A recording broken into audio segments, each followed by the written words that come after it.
좋은 아침입니다. 우리 기도하시면서 체프 시작하겠습니다. 하나님 아버지 감사합니다. 매일 하루에 새 아침을 주시니 감사합니다.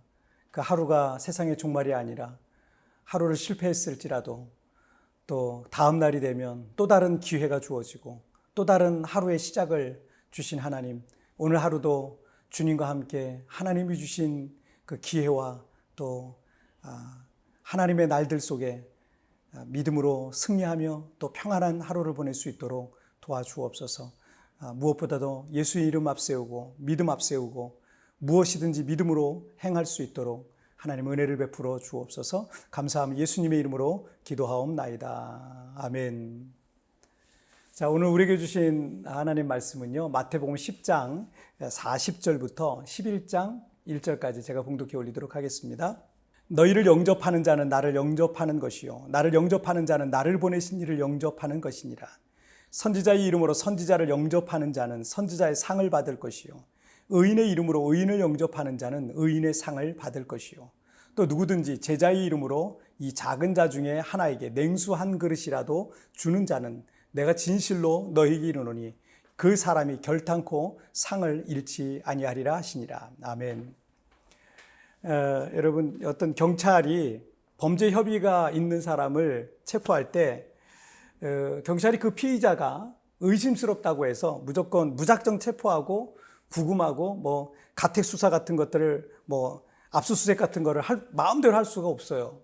이 경찰은 피의자의 범죄 사실을 증명할 수 있는 그런 증거, 물질적 증거물들을 확보해야 되고요. 그걸 가지고 이제 판사에게 체포영장을 청구해야 됩니다. 그럼 판사가 영장을 발부해주면 경찰이 이 범죄 피의자를 체포할 수 있는 겁니다. 공권력의 남용을 방지하기 위해서 만들어 놓은 어떤 장치겠죠. 물론 현행범 같은 경우는 영장 없이 즉시 그 자리에서 체포할 수 있습니다. 법원의 영장만 있으면 대기업의 회장, 아무리 우리나라 최고 큰 대기업의 회장이라도요, 잡아갈 수 있어요. 체포할 수 있어요. 유력한 정치인들도 아무리 세상에서 대단한 사람일지라도 경찰이 그를 체포할 수 있어요. 경찰 개인의 신분으로는 그 거물급들을 건드릴 수조차 없죠. 근데 법의 이름으로는 얼마든지 가능해지는 겁니다. 이 법치주의 국가에서 가장 높은 권위는 어떤 힘 있는 사람도 아니고 돈 많은 사람도 아니고요. 그 나라의 법이 가장 높은 권위를 갖고 있습니다. 마태복음 10장은 예수님께서 이 복음 전파를 위해서 제자들을 둘씩 짝지어서 이제 전도 여행, 이제 파송하는 이스라엘의 여러 마을과 촌으로 파송하시면서 당부하시는 여러 가지 말씀이 이 마태복음 10장에 기록되어 있습니다. 이 시기는 예수님의 공생의 초기였고 갈릴리 지역에 12제자를 부른 지도 얼마 안 된 그런 시기였습니다. 그렇다면 제자들은 아직 예수님께로부터 많은 훈련을 받지 못했을 거고요. 또 성경과 복음에 관해서 많은 지식도 없을 수도 있습니다. 그럼에도 불구하고 예수님께서는 제자들을 지금 파송하시고 있는 거죠. 하지만 제자들 입장에서 생각해 보면 이게 정말 걱정되고 염려해야 될 일들이 많을 수밖에 없습니다. 그들 대부분은 글을 읽거나 쓸 줄도 모르는 사람들이 대부분이었어요. 당시 사회에서 존경받는 직업군에 속한 이들도 없었습니다. 그런 외적인 것들만 생각하면 자신감이 한없이 하락할 게 분명히 했습니다. 40절 말씀을 보시면 너희를 영접하는 자는 나를 영접하는 것이요 나를 영접하는 자는 나를 보내신 이를 영접하는 것이니라. 자, 예수님께서는 전도자들로 파송되는 제자들을 예수님의 대리인 정도가 아니라 예수님과 동일시하고 있는 거예요. 그래서 말씀을 전하는 제자들을 영접하는 사람은 예수님을 영접하는 거고 그거는 곧 하나님을 영접하는 것과 똑같은 것이다 라고 말씀하고 있는 거죠. 41절을 보시면 선지자의 이름으로 선지자를 영접하는 자는 선지자의 상을 받을 것이요 의인의 이름으로 의인을 영접하는 자는 의인의 상을 받을 것이요.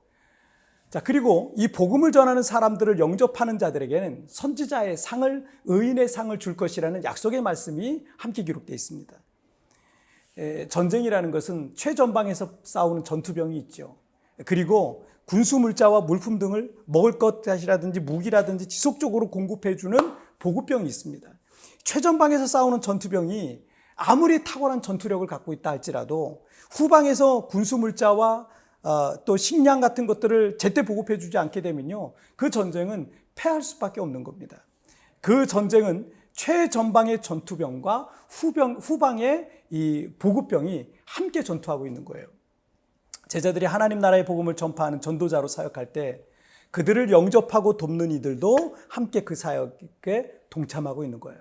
그래서 선교사도 가는 선교사가 있는가 하면 보내는 선교사도 있는 거예요. 후방에 남아서 계속 지원해 주는 선교사도 있는 겁니다. 보통 우리 성도들이시죠. 그래서 42절에서 또 누구든지 제자의 이름으로 이 작은 자 하나에게 냉수 한 그릇이라도 주는 자는 내가 진실로 너희에게 이르노니 그 사람이 결탄코 상을 잃지 아니하리라 하셨어요. 여러분, 우리가 누군가에게 복음을 전하고 하나님의 말씀을 전하고 또 주님의 교회 앞에 어떤 사역을 섬길 때 내가 하는 것이 아니라 주님의 이름으로 하고 있음을 여러분 기억하세요. 내 능력과 나 자신은 부족한 것 투성일 수도 있어요. 그래도 2000년 전 그 갈릴리의 어부들보다는 사실은 우리가 더 나을 수도 있을 겁니다. 그러나 이 갈릴리의 어부들도 또 오늘의 우리도 내 능력과 내 이름이 아닌 예수의 이름으로 한다는 것을 기억하셔야 될 겁니다. 두려워하지 말고 여러분 담대히 나가시기를 바랍니다.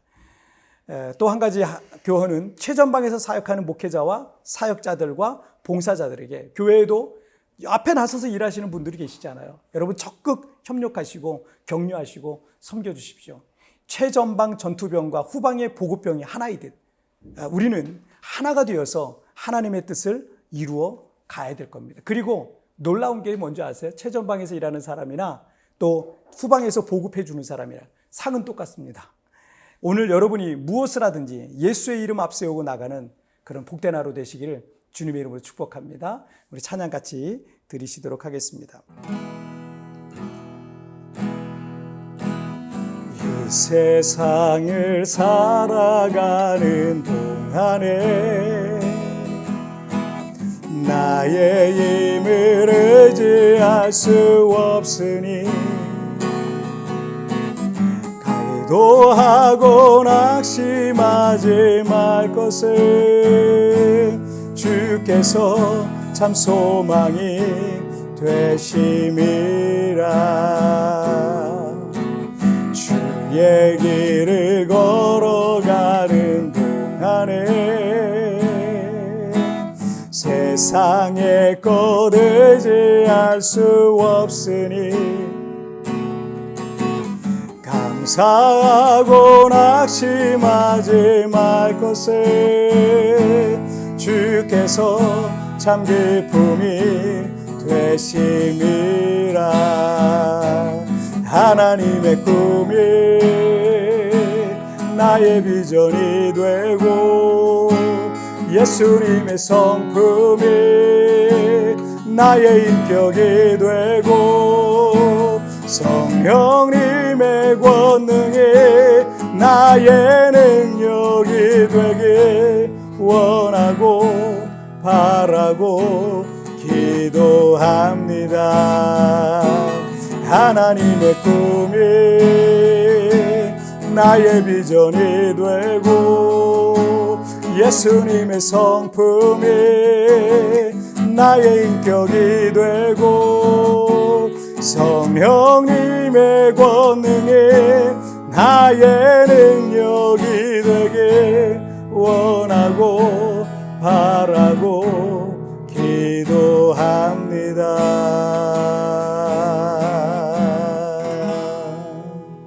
아멘. 자, 우리 같이 기도하시겠습니다. 살아계신 하나님 아버지, 너희를 영접하는 자는 나를 영접하는 것이요 나를 영접하는 자는 내 하나님을 영접한 것이라. 선지자의 이름으로 선지자를 대접한 자에게 선지자의 상을 주시고 의인의 이름으로 의인에게 영접하는 자는 의인의 상을 주시리라고 말씀하셨사오니 오늘 하나님 우리가 무엇을 하든지 하나님 예수의 이름으로 하게 하여 주옵소서. 내 이름 앞세우지 않고 예수 이름 앞세우면서 하고 또 정말 앞서서 일하는 분들 적극적으로 협력하고 어떤 사람은 최전방에서 일하는 전투병이지만 어떤 사람은 후방에서 일하는 또 보급병이라는 사실을 기억하고 한마음 한뜻 되어서 하나님의 뜻을 이루어가는 우리 모든 성도들이 되고 또 저도 그런 삶에 동참할 수 있도록 주님 도와주옵소서. 감사하며 예수님의 이름으로 기도하옵나이다. 아멘. 여러분, 뒤편에 나오는 오늘의 묵상 보시면서 개인적으로 묵상하시고 짧게라도 뜨겁게 기도하시면서 오늘 하루 주님과 동행하시길 바랍니다. 우리 내일 우리 굿모닝 치플에서 뵙도록 하겠습니다. 승리하세요. 그러나 갈릴리의 어부들도 오늘의 우리도 내 능력과 내 이름이 아닌 예수의 이름으로 한다는 것을 기억하십시오. 두려워 말고 담대하게 나아가시길 축복합니다. 오늘 무엇을 하든지 예수의 이름 앞세우고 예수의 이름으로 하시기를 결단하십시다.